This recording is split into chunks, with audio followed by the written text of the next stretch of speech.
Hello, I'm Sonia Chapnik.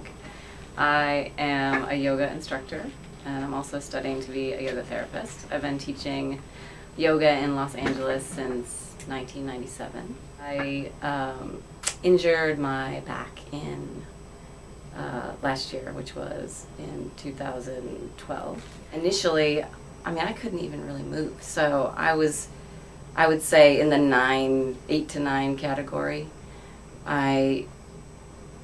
I could not sit for any period of time. I had a terrible time walking. I had a lot of numbness in both of my feet. And it impacted my day-to-day life. I'm a mom, so I have 2 young kids, and at the time, when I hurt myself, my 5-year-old was really sick, so I was carrying her a lot. I think that exaggerated the issue.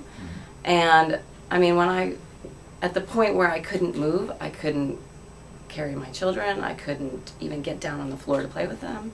I couldn't stand to wash dishes or clean the house. I couldn't lift a laundry basket. It was pretty limiting and very devastating. In addition to having that kind of pain, there was a lot of fear because I'd never had back pain like that. So I just didn't really understand the implications of it and why my feet were numb. And my livelihood is also my body as a yoga instructor. I work with clients very closely, and I move to help them move. And I'd been working with a non-force chiropractor that I know very well. Even when she would manipulate me a little bit, it would be really painful. And I talked to her about, how long do I have to keep working without having any kind of improvement. And she said, well, it really seems like a disc issue more than a muscular issue. It's much more structural. I searched out pain management through UCLA. She diagnosed it after looking at the MRI as having a disc herniation and several bulging discs, and really suggested that I go in for something called an epidural.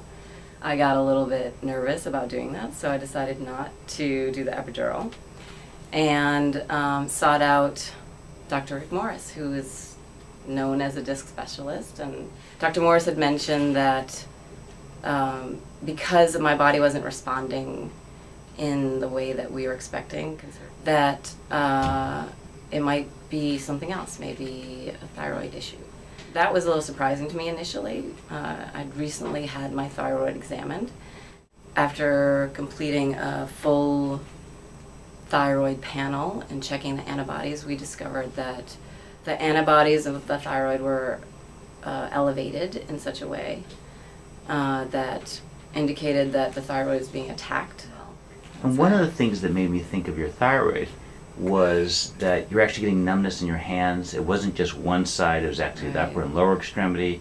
It was affecting your energy. It can happen in these conditions that just prevent your back from healing. And you're right, the standard blood tests sometimes don't show it, but a complete panel blood test would show it, and in your case it did. So after working with a naturopathic doctor and an endocrinologist, I've been able to really get that element of it in check as well. For the most part, I would say on average, a 2 or a 1. Sometimes I'm not entirely pain-free, but I feel like that is very close to happening.